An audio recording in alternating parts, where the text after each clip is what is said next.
વિદ્યાર્થી મિત્રો, આજે આપણે ધોરણ 10 દ્વિતીય ભાષા ચેપ્ટર નંબર 17 ટિફિન તેના વિશે ચર્ચા કરીશું.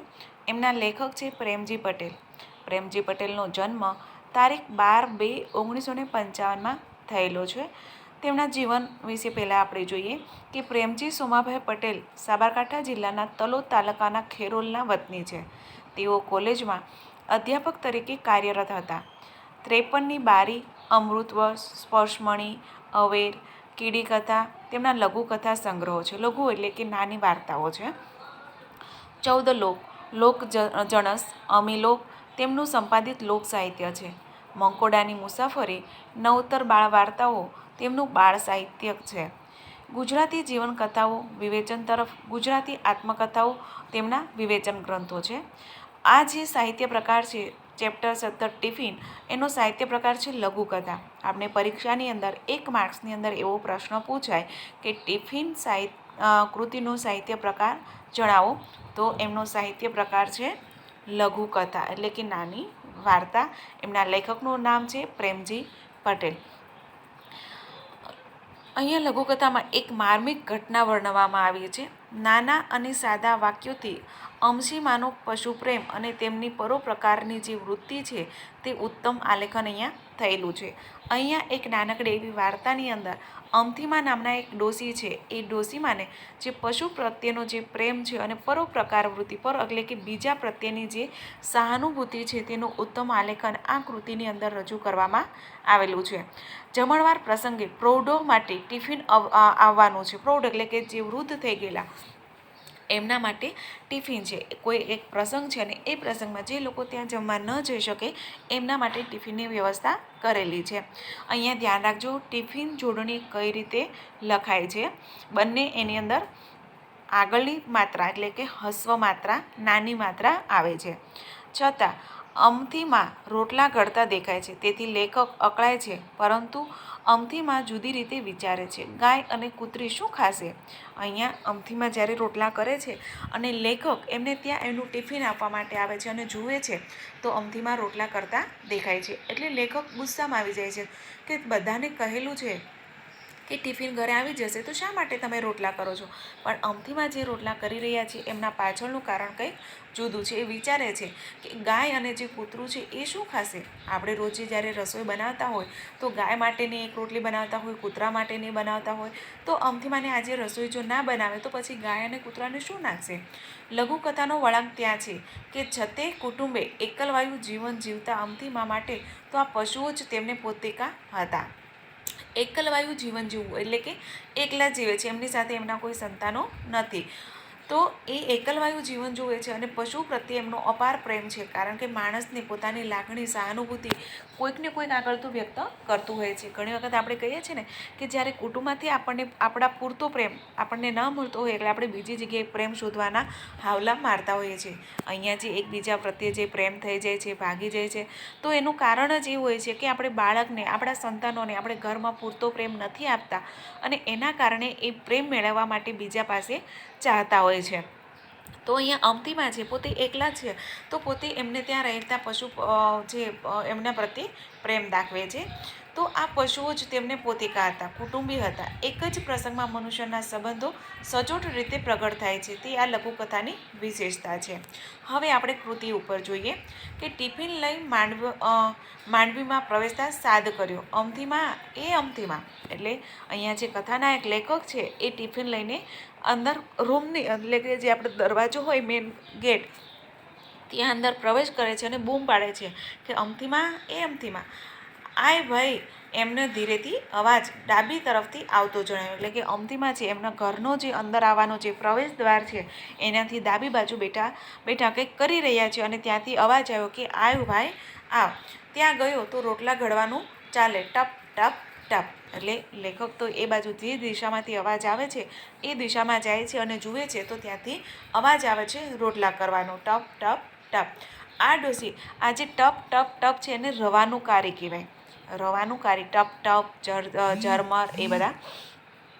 આ ડોસી તો ખરા છે, કહીને ગયો તો કે હું તમને જાતે આવીને ટિફિન પછી ડેક્સ એટલે ડોટ આપેલું છે, ત્યાં વાક્ય અધૂરું રહી જાય છે. અહીંયા લેખકનો કહેવા પાછળનો ઉદ્દેશ એ છે કે હું તમને એકવાર આવીને ખુદ કહી ગયો હતો કે હું બીજું કોઈ આવે કે ના આવે, હું જાતે આવીને તમને ટિફિન આપી જઈશ, તો પછી શા માટે તમે રસોઈ કરો છો?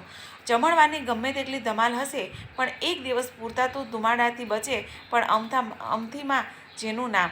એટલે કહે છે કે જમણવાર હોય, આખા ગામને નોતર આપ્યું હોય અને એક દિવસ ધુમાડાથી બચવાનું હોય, એટલે કે એક દિવસ જો તમે ચૂલા પર રસોઈ ન બનાવો તો શું થઈ જાય, પણ તમે આમે તમારું નામ જ અમથીમાં છે, એટલે અમથીમાં.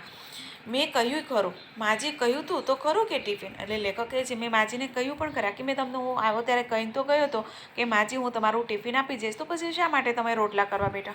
હા, તે સારું કર્યું. એટલે અમથીમાં કહે છે કે હા, તે સારું કર્યું કે તું ટિફિન દેવા આવ્યો, તો આ રોટલાનું વૈતરું શું કામ? વૈતરું એટલે કે ખોટી માથાકૂટ. તો કહે છે લેખક, તો પછી તમને ખબર છે કે ટિફિન આવી ગયું છે, ટિફિન જમવાનું છે, તો પછી શા માટે ખોટી માથાકૂટ તમે રોટલા માટે કરો છો? તેમણે મારી તરફ જોયું, હળવાશથી કહે, અને એટલે અમથીમાં છે એ લેખકની સામું જોવે છે અને ધીરેથી એને કહે, હળવાશથી કહે એટલે કે ધીરેથી એને કહે છે કે હું ધરાઈ જાઉં, પણ આ સામે બેઠી કાળવી અને ગોરવી હમણાં આવશે, એ બંનેને શું જવાબ આપવાનો? એટલે અમથીમાં કહે છે કે આ ટિફિન ખાઈને હું તો મારું પેટ ભરી લઈશ, પણ હું જ્યારે જમવા બેઠીશ એટલે પેલી કાળવી એટલે કે કૂતરી અને ગોરવી એટલે કે ગાય જે સામે આવીને બેસશે એને હું શું જવાબ આપીશ? માજીનો ઈશારો ક્ષણિક વીત્યા બાદ સમજાયો. એટલે માજીએ તો એમના હાથથી ઈશારો જ કર્યો હતો કે પેલી કાળવી અને ગોરવી. એટલે લેખકને તો આમ થોડેક વાર વિચાર કર્યા પછી એને ખબર પડી કે આ કોના વિશે વાત કરે છે. કાળી કૂતરી અને ગોરી ગાયની વાત કરે છે. અડકીને આગળ કહે, બે જીવ નેહાકા નાખે તો મારું ખાધેલું, એટલે અહીંયા અટકી જાય છે. એનો કહેવાનો મતલબ એવું છે કે હું ખાઈ લઉં અને સામે બેઠેલો ભૂખ્યો કોઈ જીવ નેહાકા એટલે કે નિશાસા નાખે તો પછી મારું ખાધેલું બધું બળી જાય, એટલે કે મારું ખાધેલું ન ખાધા બરાબર થઈ જાય. એટલે કે અહીંયા અમથીમાંનો જે પશુ પ્રત્યેનો પ્રેમ છે એ ખૂબ સરસ રીતે વ્યક્ત કરેલો છે કે આપણા ઘરે જમવાનો સમય થઈ ગયો હોય અને કોઈ અતિથિ આવ્યો હોય અથવા તો કોઈ ભૂખ્યું આપણા ઘરે આવ્યું હોય, આપણે એમને જમાડીએ નહીં અને આપણે જમીએ અને એમને પેટની કળકળતી ભૂખ હોય તો એ લોકો નિશાસા નાખે, એમની આંતરડી દુભાય. પણ જો તમે એમને બટકું રોટલો આપીને એની ભૂખ સંતોષો તો એમને આંતરડી છે એ ઠરશે અને તમને સારા આશીર્વાદ આપશે. એટલે અહીંયા ડોશીમાં છે એ કહે છે કે એમનું કાળજું એમ નેહાકા નાખશે, નેહાકા એટલે કે એ નિશાસા નાખશે તો હું ક્યાં ભવે છૂટીશ અને મારું ખાધેલું પણ મને પચશે નહીં. ડોશી જાણે પોતાના કુટુંબીજનોની વાત કરતા હોય એમ બોલ્યા. એટલે ડોશીને તો આ પશુ જે કૂતરું અને ગાય છે એ તો પોતાના પરિવારના જ એક સભ્ય હોય એવી એમને એના પ્રત્યે લાગણી છે અને વર્ષોથી એમને એ પાળે છે, એમને ખવડાવે છે, એટલે એમનું જ એક ઘરનું અંગત સભ્ય હોય એવી એમના પ્રત્યેની લાગણી થઈ ગયેલી છે. એટલે ક્યારેય પણ ડોશીમાં એમને જમાડ્યા વગર જમતા નથી. તો આજે ભલે એમનું ટિફિન આવવાનું છે પરંતુ ડોશીમાં વિચારે છે કે ટિફિન તો હું એકલી ખાઈશ અને મારી આંતરડી ઠરશે, પણ જ્યાં કાળવી અને ગોરવી છે એમને હું નહીં જમાડું તો એની આંતરડી દુભાશે અને એ નિશાસા નાખશે અને નિશાસા નાખશે તો મારું જે ખાધેલું અન્ન છે એ પણ મને પચશે નહીં. એટલા માટે ડોશીમાં છે એમના માટે બંને માટે રોટલા બનાવે છે અને એમના માટે ટિફિન આવી જાય છે. તો ખૂબ સરસ એક નાનકડી એવી વાર્તામાં પશુ પ્રત્યેનો પ્રેમ છે અહીંયા વ્યક્ત કરેલો છે. અહીંયા આપણે શબ્દાર્થ જોઈએ, સમાનાર્થી શબ્દ કે સાદ કરે છે. જ્યારે લેખક આવે છે અને અમથીમાંને સાદ કરે છે, સાદ કરવો એટલે કે અવાજ કરવો, બૂમ પાડવી.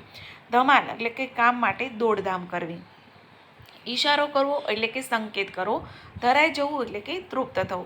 હવે તળપદા શબ્દ જોઈએ. આય એટલે કે આવ. ડોશીમાં કહે છે ને હા આય ભાઈ એટલે કે આવ અને ભાઈ એટલે કે ભાઈ.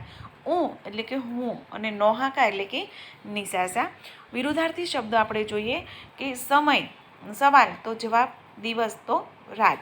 રૂઢિપ્રયોગ છે કે લાગી આવવું એટલે કે દુઃખ થવું. હૃદયમાં ઘા થવો એટલે કે તીવ્ર દુઃખની અનુભૂતિ થવી. શબ્દ સમૂહ માટે એક શબ્દ તો ઘર આગળની ઊંચી બેઠક એટલે કે માંડવી અથવા તો રવેચી, એટલે એને આપણે ઓસરી પણ કહેવાય. પરાણે કરાવવામાં આવતું કામ એટલે કે વૈતરું. આપણે જબરજસ્તીથી કોઈને કરીએ, મન ન હોય અને કરીએ એને વૈતરું કહેવાય. અહીંયા આપણે જોઈએ છીએ સ્વાધ્યાયની અંદર પ્રથમ પ્રશ્ન છે કે ટિફિન લઈ માંડવીમાં પ્રવેશતા વાર્તાનાયક કોને સાથ કરે છે? પત્નીને કરે છે? ના. બાળકોને કરે છે? ના. અમથીમાંને કરે છે? તો હા.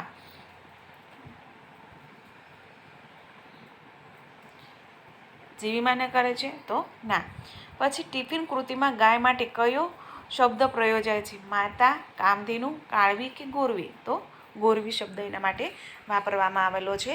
તો અહીંયા આપણે સ્વાધ્યાયના અમુક પ્રશ્નો જોઈ ગયા. હવે જે પ્રશ્નો નંબર 2, 3 અને 4 છે એને તમારે જાતે તમારી નોટબુકની અંદર લખીને પૂર્ણ કરવાનું છે. અહીંયા આપણું ચેપ્ટર છે તે પૂર્ણ થાય છે. ખૂબ સરસ નાનકડું એવી વાર્તા, નાનકડી એવી લઘુકથા છે, પરંતુ સારો એવો સંદેશ આપણને આપી જાય છે.